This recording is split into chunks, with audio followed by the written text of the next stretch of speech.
अच्छे तिमाही नतीजे और बड़े टैक्स रिफॉर्म्स की उम्मीद में 1% चढ़े अमेरिकी बाजार। एशिया में भी अच्छी शुरुआत और एसजीएक्स निफ्टी में मामूली तेजी। H-1B वीजा के मुद्दे को सख्ती से उठाएगा भारत। वाणिज्य मंत्री निर्मला सीतारमण बोली, अमेरिकी दौरे पर अरुण जेटली करेंगे ट्रंप प्रशासन से बात।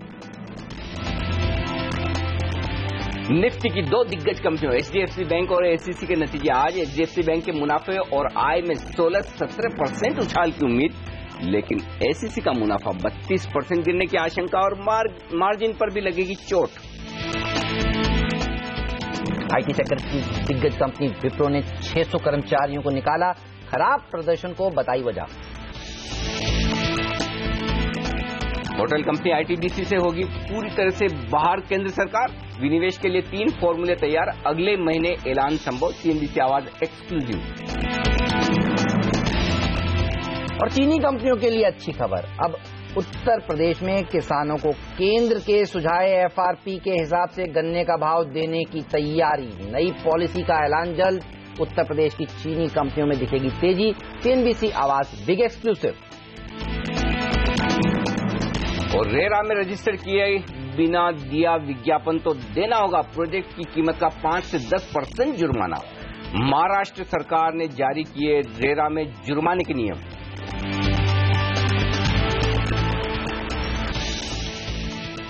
फाइनली ग्लोबल मार्केट्स में अच्छी तेजी के संकेत आते हुए दिख रहे हैं। अमेरिकी बाजार सेंचुरी लगाकर बंद हुए। बड़ा सवाल है कि क्या भारतीय बाजारों में आज 9200 का लेवल दिखेगा, और दिखेगा तो क्या टिकेगा? ये है बड़ा सवाल। हफ्ते के आखिरी दिन लेंगे इसका जवाब। नमस्कार, मार्केट काउंटडाउन में आप सबका स्वागत है।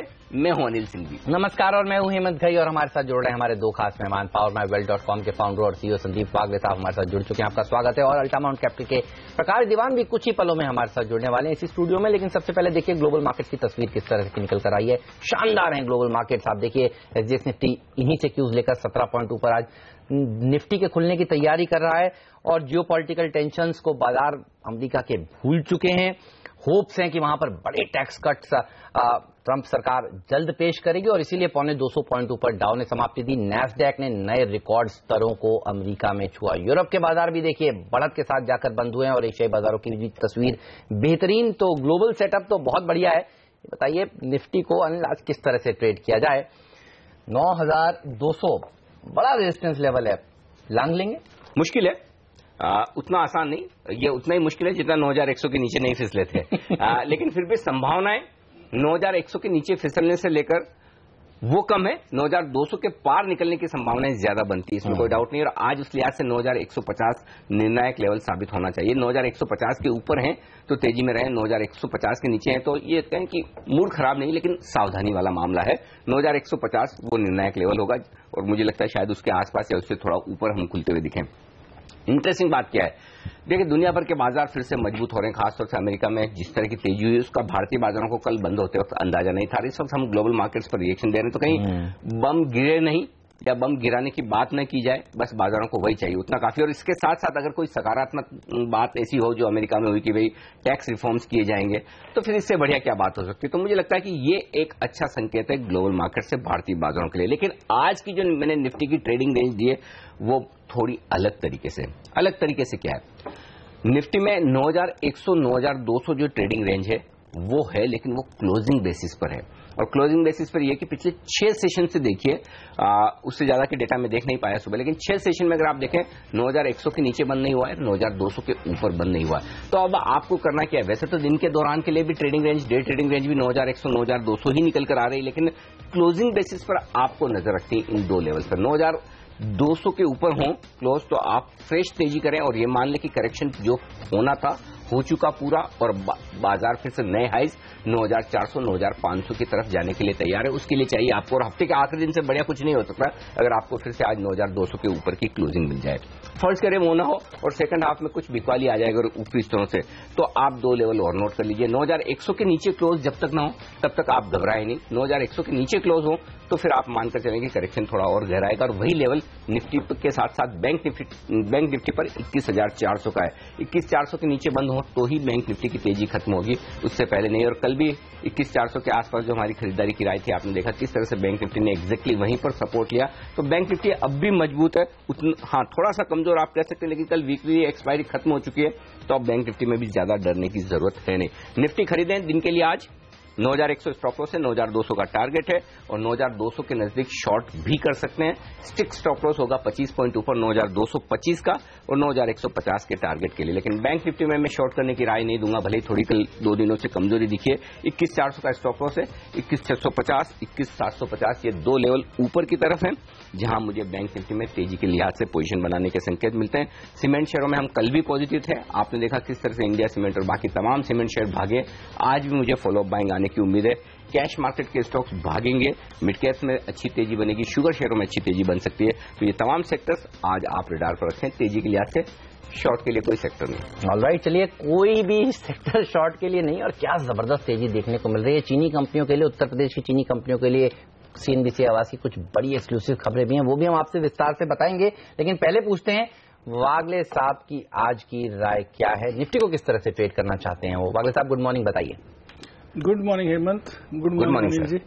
एक्चुअली अनिल जी की ना भाषा अभी अभी मेरे समझ में आने लगी है। अच्छा, क्या है वो? उन्होंने बोला 9,200 के ऊपर जाना मुश्किल है, जितना मुश्किल है 9,100 के नीचे, तो इसमें पॉजिटिविटी है। हाँ, बात है।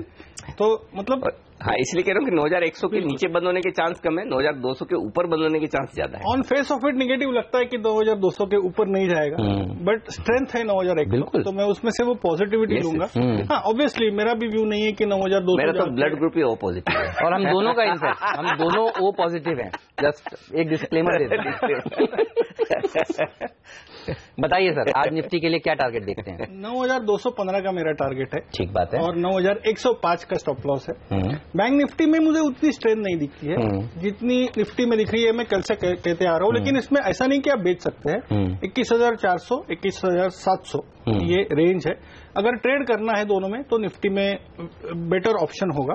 Bank Nifty will be a follower. ठीक बात है। और स्टॉक स्पेसिफिक इंडिविजुअल स्टॉक्स में बहुत ज्यादा मतलब पॉजिटिव व्यू है। 3 बाय कॉल है, 1 सेल कॉल है। 3 बाय 1 सेल। तो कौन से हैं वो स्टॉक्स, वो हम बताएंगे थोड़ी देर में। अच्छा, हमारे प्रोड्यूसर साहब जो हैं, डायरेक्टर साहब जो हैं, वो बता रहे हैं कि वो भी वो पॉजिटिव हैं। तो पॉजिटिव रहिए, बाजार में पैसा खूब बनेगा आपका। CNBC आवाज पे इतनी अच्छी वो वाइब्रेशंस, वाइब्स जो आती है लोगों को, और वो देख के जो आनंद आता है, उसके पीछे ये हमारी स्टूडियो वाली टीम, हम हमारी टिकर टीम, हमारे सब टीम, सही बात है, लोग पॉजिटिव है, बिल्कुल पॉजिटिव है। और बाजार भी देखिए लगातार नए हाइज को छू रहा है। थोड़ी देर थकता जरूर है, लेकिन उसके भीतर भी देखिए क्या सेक्टर्स में तेजी होती है। तो आज कौन से सेक्टर्स कमाल दिखाएंगे, इस पर हम आगे बात करने वाले हैं। लेकिन पता नहीं है FIs को क्यों नहीं समझ में आ रहा है। 9 दिनों से लगातार कैश मार्केट में बिकवाली। कल की अच्छी बात यह है कि बिकवाली थोड़ी घटी है, 170 करोड़ रुपए की उन्होंने बिकवाली करी है। लेकिन घरेलू संस्थागत निवेशकों ने अपना हाथ रोका, कुल 9 करोड़ रुपए की बाइंग उनकी तरफ से देखने को मिली। कैसे रीड किया आपने इन आंकड़ों को?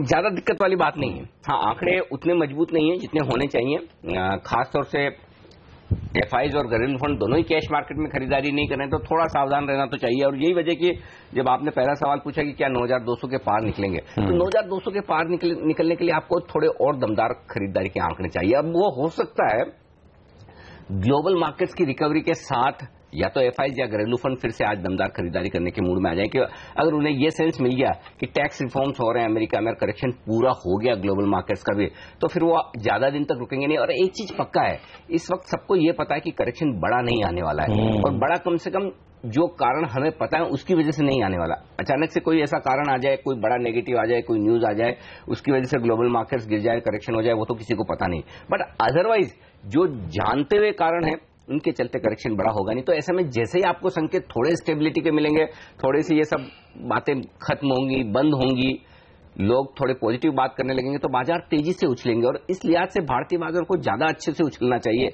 इसमें कोई संदेह नहीं। स्टॉक फ्यूचर्स में लगभग 450 करोड़ की बिकवाली की कल FIs ने, और उसमें ओपन इंटरेस्ट में कमी आई है, यानी कि थोड़ी तेजी की पोजीशन कल FIs ने अब खत्म किया। रिजल्ट सीजन है, इसलिए इन आंकड़ों को सीधे सीधे पढ़ना थोड़ा सा मुश्किल काम है, क्योंकि कई बार क्या होता है कि जो बड़ी बिकवाली या खरीदारी होती है वो FIs की तरफ से रिजल्ट वाले स्टॉक्स में होती है, और वो रिजल्ट पर स्टॉक स्पेसिफिक एक्शन होता है, नहीं कि मार्केट पर ओवरऑल। इस लिहाज से मैं ये कहूंगा कि आंकड़े अच्छे तो नहीं है, इसमें कोई डाउट नहीं, ठीक बात लेकिन है। उतने बुरे नहीं है जो हम पिछले 3-4 दिनों से देख रहे थे। स्टेबल है और उम्मीद करें कि आज उनका भी मूड ठीक होगा। सही बात है। पर देखिए बड़े बड़े फिगर्स दे रहे थे, 400-500 800 करोड़ रुपए की बिकवाली कर रहे थे। फिगर तो कम से कम छोटी आई है। ये देखिए आपके सामने 170 करोड़ की बिकवाली उनकी तरफ से देखने को मिली है। लेकिन चलिए अनिल से पूछेंगे कि एफएनओ का डेटा उनको कैसा नजर आ रहा है। पहले पूछते हैं वागले साहब से कि आज उनके वो 3 हीरे कौन से हैं। सर बताइए कौन से शेयर आपने चुने, तेजी वाले पहले बताइए। हेमंत, मैं इक्विटास से स्टार्ट करूंगा। आई थिंक ये भी कल दोपहर के शो में हमने बात की थी, अनिल जी ने शायद आइडेंटिफाई किया था। इसमें क्लियर कट ब्रेकआउट दिखने के आसार है। मैं एंटिसिपेट कर रहा हूं 167 के स्टॉप लॉस से बाय करें फॉर अ टारगेट ऑफ 186। 2 से 3 दिन का व्यू है। फर्टिलाइजर स्टॉक्स में मुझे दीपक फर्टिलाइजर अच्छा लग रहा है। मोमेंटम इंडिकेटर्स पॉजिटिव है। 277 के स्टॉप लॉस से बाय करें for a target of 300। Again 3 से 4 दिन का व्यू है। और मेरा तीसरा स्टॉक होगा बजाज हिंदुस्तान। चीनी आज ज्यादा ही स्वीट है ऐसा लग रहा है आपके खबरों से। और मैंने ये पिक किया है, हालांकि सारे पैटर्न्स पॉजिटिव है।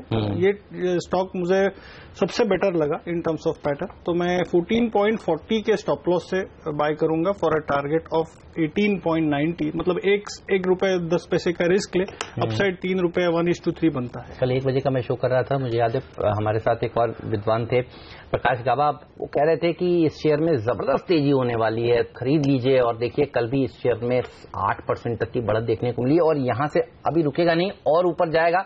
क्यों जाएगा ये हम आपको विस्तार से बताएंगे, हमारी एक्सक्लूसिव खबर। लेकिन 3 खरीदारी के कैंडिडेट्स और आरसीएस तो आपका लगातार भाग रहा है। कल भी उसने 52 हफ्ते का उच्चतम स्तर छुआ। दीपक फर्टिलाइजर पर अब नजर रखिएगा। ये है वागले साहब का अब फर्टिलाइजर सेक्टर का पिक। लेकिन बात करते हैं अब एफएनओ के क्यूज की। अनिल कैसे क्यूज हैं? एफएनओ का डेटा बताने से पहले एक बात कहना चाहता हूं, जो वागले साहब ने कहा, कल हमने इक्विटास बताया था आखिरी सौदा में और ये खरीदारी की राय। ऐसा नहीं कि आपके लिए कमाई के मौके सिर्फ पहला सौदा में है। आखिरी सौदा में वागले साहब, परसों हमने 2 स्टॉक की चर्चा की थी, सीईएससी और दीवान हाउसिंग और जेएसपीएल, उसके एक दिन पहले जेएसपीएल भी। तो वो आखिरी सौदा में चर्चा की थी और उसके बाद आपने देखा किस तरह का एक्शन कल भी हुआ, परसों भी हुआ। कल हमने रेडिको खेतान की चर्चा की थी, आज देखिए रेडिको खेतान कितना बढ़ता है। इक्विटास जो कल भी बढ़ने लगा। तो आपके लिए सीएनबीसी आवाज पर मौके दिन भर है, न सिर्फ पहला सौदा में बल्कि आखिरी सौदा में भी उतने ही है। जहां तक वायदा कारोबार के आंकड़ों का सवाल है, हेमंत, ओपन इंटरेस्ट कम हुआ है दोनों में, निफ्टी और बैंक निफ्टी में। उसके बावजूद पुट कॉल रेशियो बढ़कर आया, ये इंटरेस्टिंग है।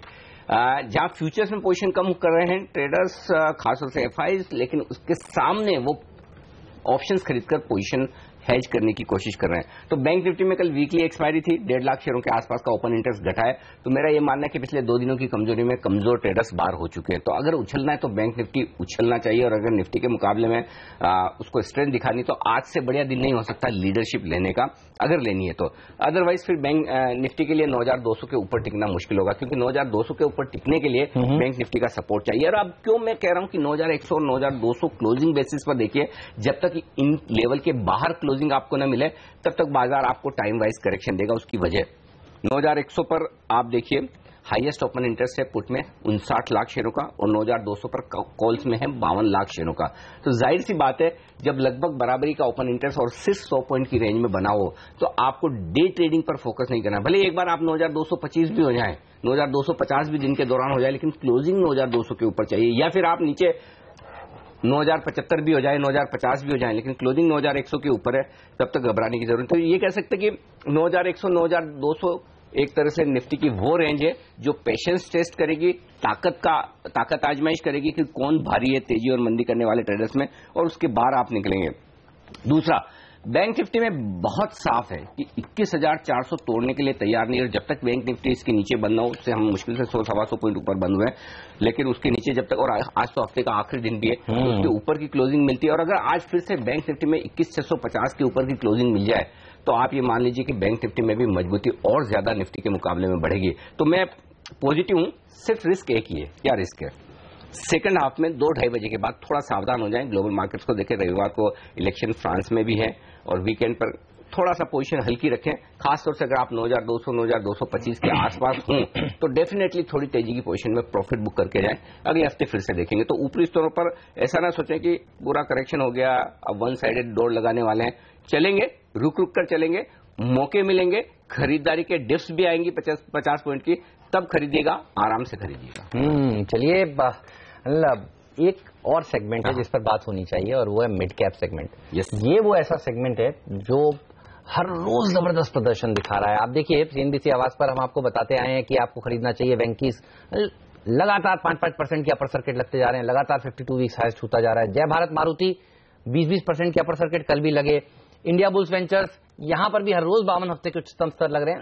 बहुत जबरदस्त तेजी देखने को मिल रही है मार्केट में। ये बताइए मिड कैप इंडेक्स क्या ये आउट परफॉर्मेंस जारी रहने वाली है? घरेलू संस्थागत निवेशकों के पास जो पैसा है उसके दम पर यहां पर तेजी बरकरार रहेगी? कोई डाउट ही नहीं है मुझे। और यही वजह कि कल जब हम निफ्टी पर शॉर्ट कॉल दे रहे थे परसों, उसके बावजूद मिड कैप्स पर बाय कॉल दिया, कल भी मिड कैप्स पर बाय कॉल दिया। आज भी सेक्टर के लिहाज से देखे तो मैंने हार्डली एक आध सेक्टर चुना है सीमेंट, लेकिन मिड कैप्स अभी भी लिस्ट में और 13 स्टॉक्स एफएनओ बैन में है।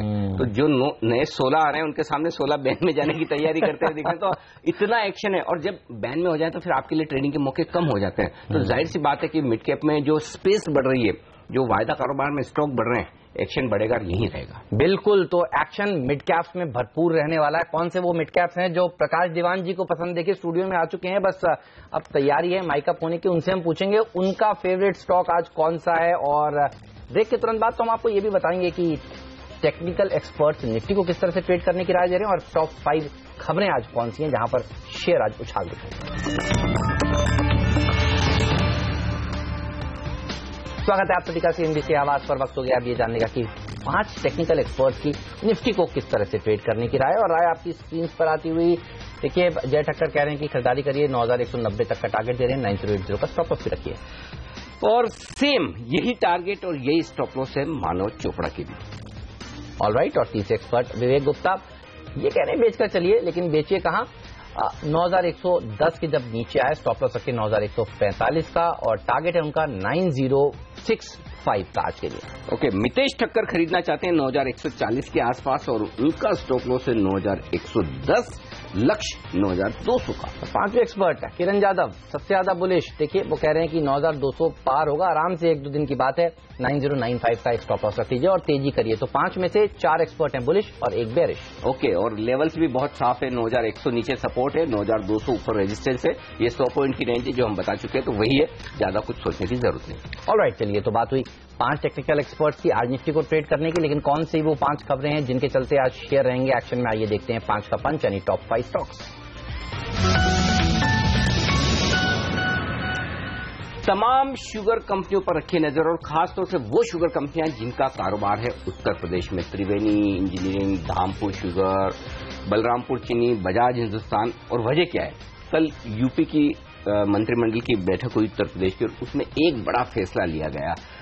सीएम योगी आदित्यनाथ ने यह कहा है कि जिस तरह से केंद्र सरकार महाराष्ट्र और कर्नाटक में गन्ने की खरीद का दाम तय करती है, वैसी ही पॉलिसी उत्तर प्रदेश में लागू की जाएगी। अब फर्क क्या है? उत्तर प्रदेश में पूरे देश भर में सबसे ज्यादा दाम है गन्ने के, किसानों को राहत देने के लिहाज से, लेकिन उसका असर पड़ता है चीनी मिलों पर, क्योंकि उन्हें फिर महंगा गन्ना खरीदना पड़ता है। महंगा गन्ना खरीदेंगे तो शुगर बेचने में उन्हें मुश्किल आती है, ग्लोबली जो प्राइसेस है उससे कॉम्पीट करने में मुश्किल होती है। तो अब क्या होगा? यूपी में भी गन्ने के दाम वही दिए जाएंगे जो पूरे देश भर में दूसरी जगह दिए जाते हैं। केंद्र सरकार की पॉलिसी लागू होगी तो सब जगह सेम हो जाएगी, तो यूपी की शुगर मिलों को मिलेगा सस्ता गन्ना। तो शुगर मिलों के लिए एक ये बड़ी पॉजिटिव खबर है। आज ये तमाम शेयर भागेंगे। जबरदस्त प्रदर्शन शुगर की कंपनियां दिखाएंगी। और माइंट्री पर रखिएगा नजर। मुनाफा देखिए 103 करोड़ रुपए से घटकर 97.2 करोड़ रुपीज आ गया है। यहाँ पर कुछ ब्रोकरेज हाउसेज बुलिश हैं, तो आज इस शेयर में तेजी का ध्यान रखिएगा। रेडिको खेतान, फाइनली लीकर कंपनियों के लिए इतनी बुरी खबरों के बाद एक अच्छी खबर की बड़े इन्वेस्टर्स इन शेयरों में अब खरीदारी करते हुए दिख रहे हैं।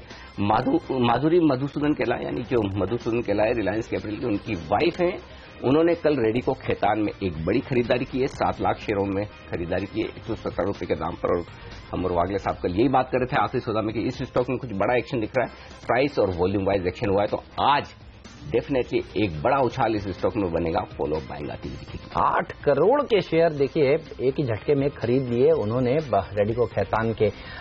नाल्को के ऊपर नजर रखिए, 2 दिन तक ओएफएस चला और देखिए क्या बेहतरीन सब्सक्रिप्शन मिला है, 3 गुना सब्सक्राइब हुआ ये ओएफएस। और ओएफएस के जरिए 1200 करोड़ रुपए जुटाने की योजना थी जो कि जुटा लिए गए और अब ओएफएस का हैंगओवर खत्म हुआ है, तो आज ये शेयर अच्छा प्रदर्शन दिखा सकता है। मैक्स फाइनेंशियल, इस स्टॉक पर रखिएगा नजर। आज यहां पर बड़े ब्लॉक डील्स होते हुए दिखेंगे और यहां पर लगभग 12 करोड़ डॉलर के शेयर बेचे जाएंगे। फ्लोर प्राइस है 607 रुपए, जो कि कल की क्लोजिंग प्राइस से 0.7% के डिस्काउंट पर है, लेकिन ये फ्लोर प्राइस है, इसके नीचे नहीं होगी, इसके ऊपर कहीं भी हो सकते। तो मैक्स फाइनेंशियल इसमें दो चीजें ध्यान में रखिएगा। एक तो ये कि कितनी बढ़िया बुक बनने की संभावना दिखती, कितने लोग खरीदारी के लिए आगे आते हैं, और दूसरा ये कि फ्लोर प्राइस से कितना ऊपर ब्लॉक डील होती है, क्योंकि जैसे ही ब्लॉक डील होगी उसके बाद स्टॉक में पूरी संभावना है कि बिकवाली का दबाव खत्म होने के बाद स्टॉक भागे। तो शॉर्ट करने के बजाय खरीदारी के मौके ढूंढे निचले स्तरों पर मैक्स फाइनेंशियल।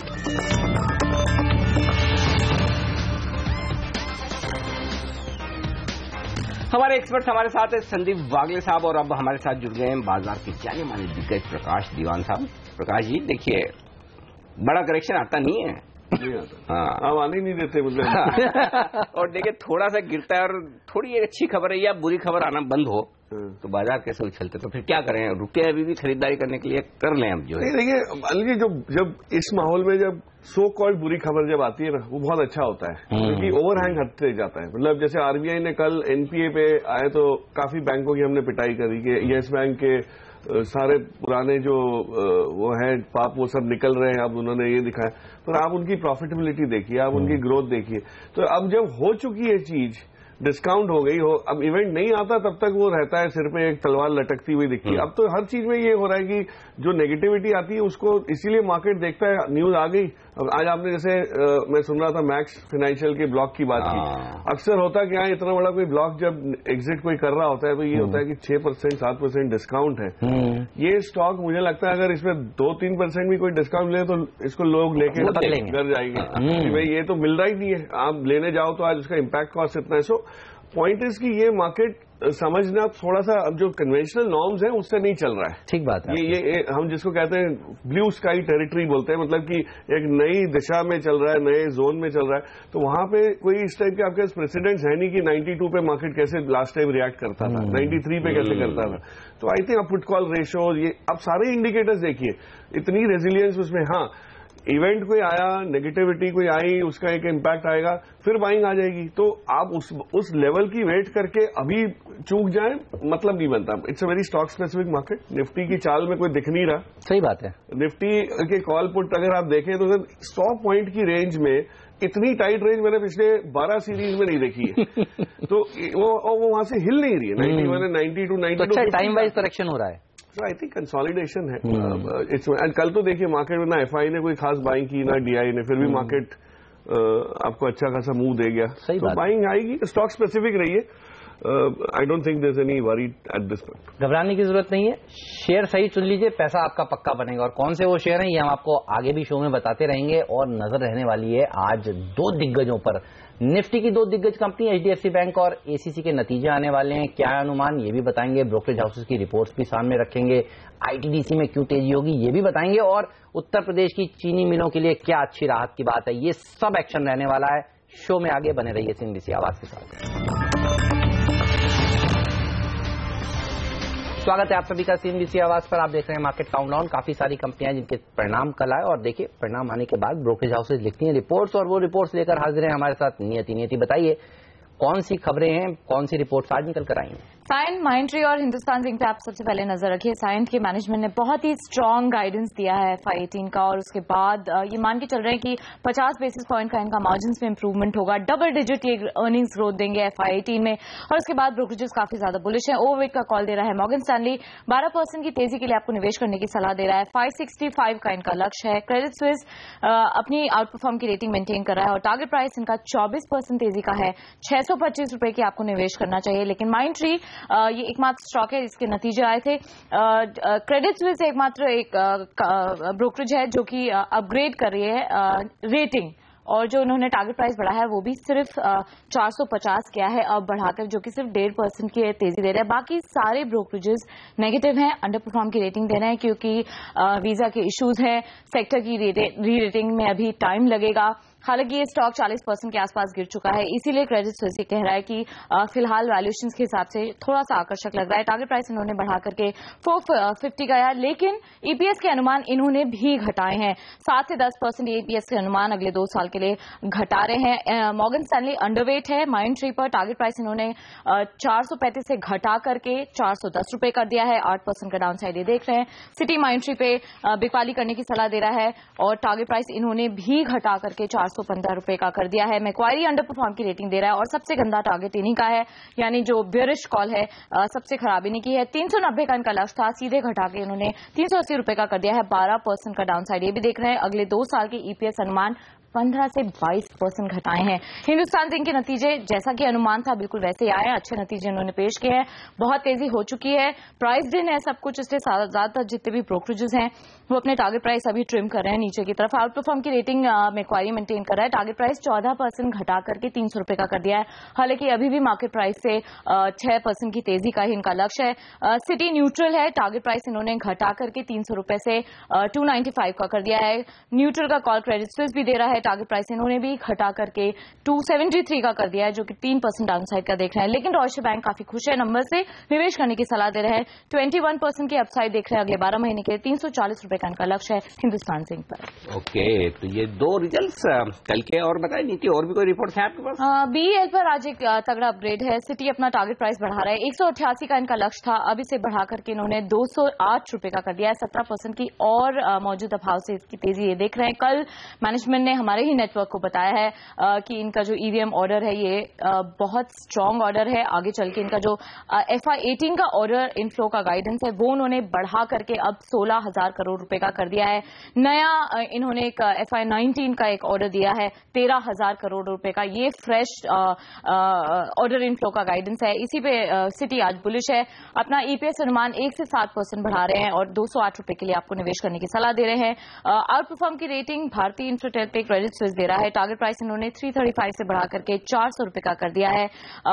वोडाफोन का जो मर्जर है वो टेलीकॉम जो टावर कंपनीज हैं उनके लिए नेगेटिव हो सकता है, लेकिन ये मान के चल रहे हैं कि हाईएस्ट डिविडेंड यील्डिंग कंपनी है, इसलिए आपको निवेश करना चाहिए। 400 रुपए के लिए इनका लक्ष्य है।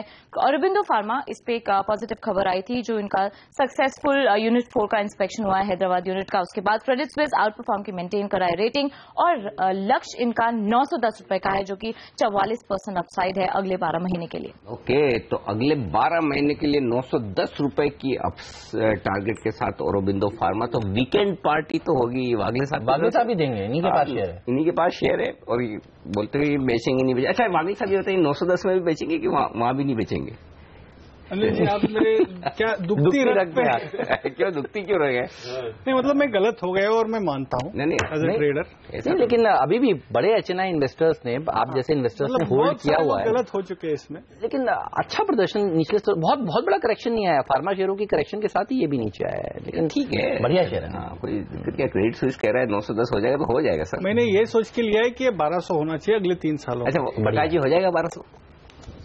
वागले साहब ने हाथ रखा है तो जाना तो है ऊपर। कब तक होगा ये कहना मुश्किल है। ये एक्चुअली यही है इस सेक्टर की इस वक्त खूबी और खासियत कि अगले 3 से 6 महीने फार्मा शेयरों को खरीदने का वक्त है और अगले 1 से 1.5 साल, मतलब 2 साल, अभी से लेकर 2 साल के बीच में मेरे ख्याल से ये तमाम फार्मा शेयर जो है, अगर एक अच्छी बास्केट आप बना लें तो 50 से 100% तक के रिटर्न आएंगे। और वो फार्मा म्यूचुअल फंड वाला भी बताइए ना। फार्मा म्यूचुअल फंड, और अगर आप हम ये नहीं कर सकते तो फिर या तो मदद ले प्रकाश जी की, जो आपको 2-4 अच्छे फार्मा स्टॉक बता दे, या फिर कोई अच्छे फार्मा फंड, कम से कम 4 ऐसे म्यूचुअल फंड हैं जिनके फार्मा सेक्टर फंड है, तो अच्छे फार्मा सेक्टर फंड में पैसा डाल दीजिए, आपकी पोर्टफोलियो डाइवर्सिफाई हो जाएगी।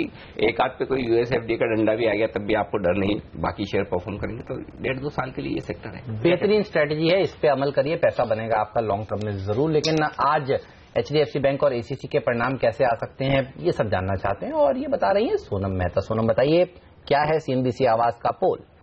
शुरुआत HDFC बैंक के साथ करते हैं। स्टेबल आंकड़ों की उम्मीद है, लेकिन अब तक कंपनी जिस तरह का ग्रोथ दिखाती आ रही है वहां पर थोड़ा सा एक स्लो डाउन आता हुआ दिखाई देगा। 20% का ग्रोथ की एक्सपेक्टेशन हमेशा लेके चलता है बाजार HDFC बैंक के नतीजों में, लेकिन इस बार थोड़ा सा स्लो डाउन देखने को मिलेगा। NII में 17% की बढ़ोतरी तो मुनाफे में 18% का जंप देखने को मिलेगा। लोन ग्रोथ 13% के ऊपर रहता है तो ये पॉजिटिव रहेगा कंपनी के लिए। यहाँ पर भी हिस्टोरिकल ट्रेंड जो रहा है लोन ग्रोथ का वो काफी मजबूत रहा है, तो उसके सामने थोड़ी सी कमजोरी जरूर दिखाई देगी, लेकिन अगर 13% के ऊपर रहता है तो वो पॉजिटिव रहेगा। NIM 4% के ऊपर रहता है तो पॉजिटिव रहेगा। लो कॉस्ट डिपॉजिट फ्लो से काफी मदद मिलेगी। पिछले तिमाही की तरह ही यहाँ से ही सबसे ज्यादा मदद मिलती हुई दिखाई देगी। एसेट क्वालिटी को लेकर किसी तरह की दिक्कत का अनुमान नहीं है। माना जा रहा है ग्रॉस NPA लेवल्स जो पिछले तिमाही में 1.05% पे थे उन्हीं लेवल्स पर बने रहेंगे। ACC की बात करें तो कमजोर आंकड़ों का अनुमान है यहाँ पर, जहां पर रियलाइजेशन तो मजबूत रहे साल दर साल, लेकिन वॉल्यूम्स में गिरावट आई है। जो सीमेंट सेल्स वॉल्यूम्स है वहां पर 3% की गिरावट आई है साल दर साल। रियलाइजेशन बेहद ही फ्लैट है, जहां पे नॉर्थ इंडिया में तो कंपनी ने प्राइस हाइक किया, लेकिन साउथ इंडिया में प्राइस घटाने पड़े और यही से पूरा तरह रियलाइजेशंस ऑफसेट हो गए हैं। साथ ही मार्जिन्स पर भारी दबाव देखने को मिलेगा पेट कोक प्राइसेस के बढ़ोतरी के कारण और रियलाइजेशन से किसी तरह की मदद ना होने के कारण। टॉप लाइन पर कमजोर वॉल्यूम्स का ही पूरी तरह दबाव पड़ने वाला है।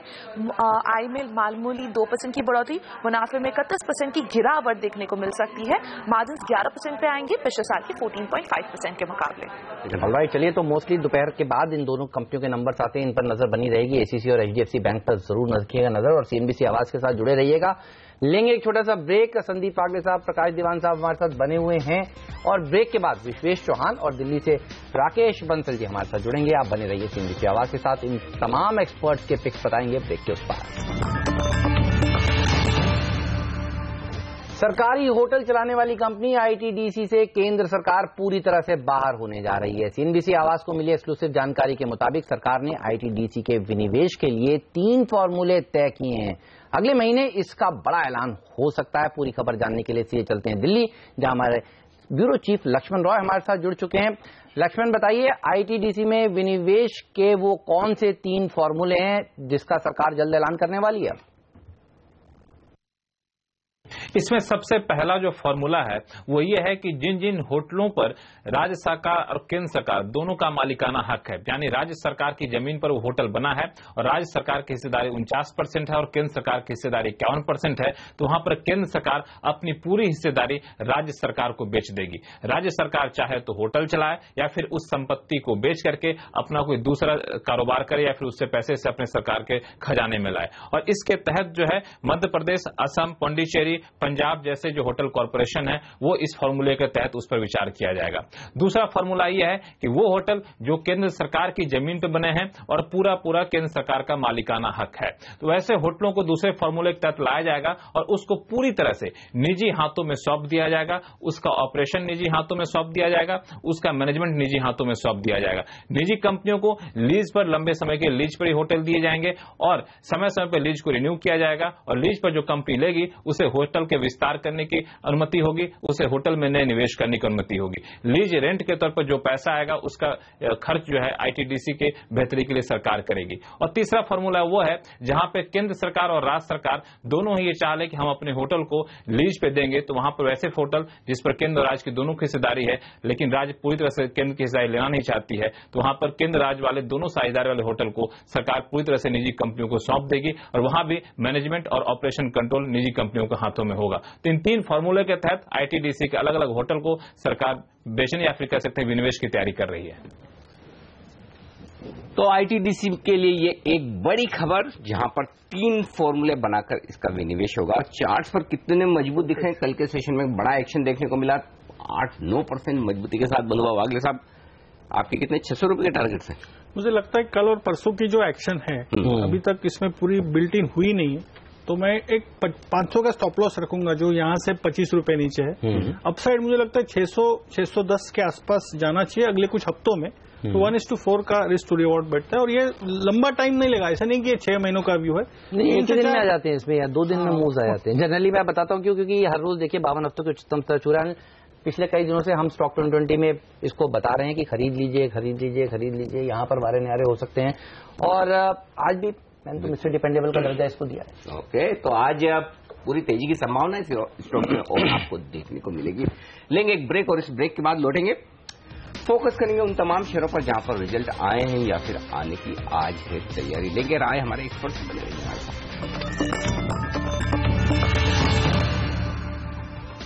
हमारे एक्सपर्ट्स हमारे साथ हैं संदीप वागले, प्रकाश दीवान, विश्वेश चौहान और राकेश बंसल, और आप सीधे लेते हैं इनकी टॉप ट्रेडिंग पिक्स। शुरुआत करते हैं राकेश जी आपके साथ, बताइए कौन से स्टॉक्स है आपकी लिस्ट में? गुड मॉर्निंग अनिल जी। अनिल जी, दो कैश के स्टॉक्स हैं, दो एफएनओ के स्टॉक्स हैं। पहले कैश के स्टॉक्स की बात करते हैं। टॉप पिक रहेगा स्नाइडर इलेक्ट्रॉनिक्स। काफी बेहतरीन टेक्निकल स्ट्रक्चर है, बड़े चार्ट्स पर 130 के अराउंड एक अच्छा बेस बनाया है और कल के सत्र में 153 के ऊपर एक ब्रेकआउट देखने को मिला है। 143 के स्टॉप लॉस के साथ स्नाइडर इलेक्ट्रिकल्स को खरीदने की राय रहेगी 169 के लक्ष्य के लिए। दूसरा एक बाय कॉल रहेगा जीएनएफसी पर। यह स्टॉक कल अनचार्टेड टेरिटरी में एंटर करा है, प्राइस वॉल्यूम ब्रेकआउट देखने को मिला है। जीएनएफसी को खरीदने की राय रहेगी 279 के स्टॉप लॉस के साथ 324 के लक्ष्य के लिए। तीसरा बाय कॉल रहेगा इंडिगो पर, जहां की स्टॉक एक बड़ा ब्रेकआउट बड़े चार्ट्स पर 1100 के ऊपर दिखाया है। एक नई टेरिटरी पे एंटर कर रहा है स्टॉक और काफी स्ट्रांग मोमेंटम यहां से देखने को मिल सकता है। 1070 पे एक स्टॉप लॉस लगाएं और 1268 के लक्ष्य के लिए इंडिगो को बाय करने की राय रहेगी। और लास्ट एक बाय कॉल रहेगा कावेरी सीड्स पर, जो कि एक्यूमुलेशन पे चल रहा है। स्टॉक मल्टीपल बॉटम्स लगा रहा है 539 540 के around on early charts. Kaveri seeds में बाय कॉल रहेगा 539 का स्टॉप लॉस 582 के टारगेट के लिए। ओके, तो बड़े अच्छे ना इन्वेस्टर्स देखिए जीएनएफसी में एंट्री मार रहे हैं, शेयर पर नजर रखिएगा। फर्टिलाइजर सेक्टर क्या जबरदस्त प्रदर्शन दिखा रहा है। दीपक फर्टिलाइजर वागले साहब ने कहा खरीदिए, जीएनएफसी आप कह रहे हैं राकेश बंसल जी खरीद लीजिए, इंटरग्लोब और स्नाइडर, इन दोनों स्टॉक्स पर भी नजर रखिएगा। विश्वेश जी, आपके टॉप ट्रेडिंग आइडियाज बताइए।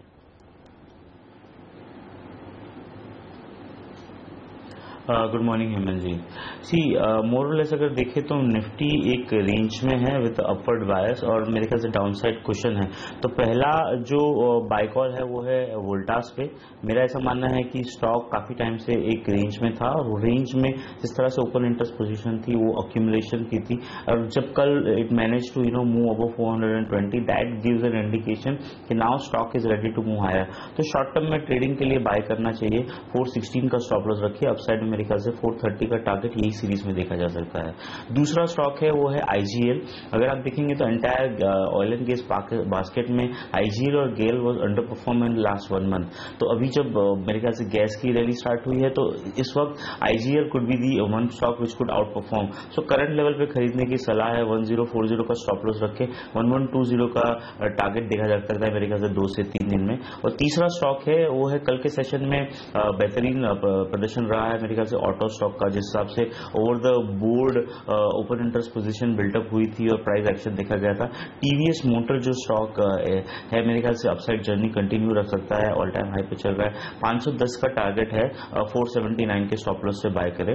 और एक ऑप्शन स्ट्रेटेजी में रिकमेंड करूंगा। मेरा ऐसा मानना है कि मोर और लेस एक्सपायरी जो है 91 और 93 के बीच में आएगी, इनफैक्ट 9200 तक भी आ सकती है। तो मेरा ऐसा मानना है कि 9100 का पुट 30 रुपीज में शॉर्ट करे और 9300 का कॉल 8 रुपीज में शॉर्ट करें, तो एक शॉर्ट स्ट्रेंगल हो जाएगी 91 93 की। आपको ऑलमोस्ट 40 रुपीज का क्रेडिट मिलेगा।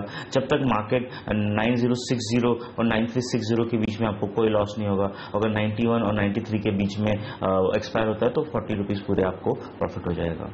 ओके, तो देखिए क्या स्ट्रेटेजी जो दी है विश्वेश ने वो समझिए।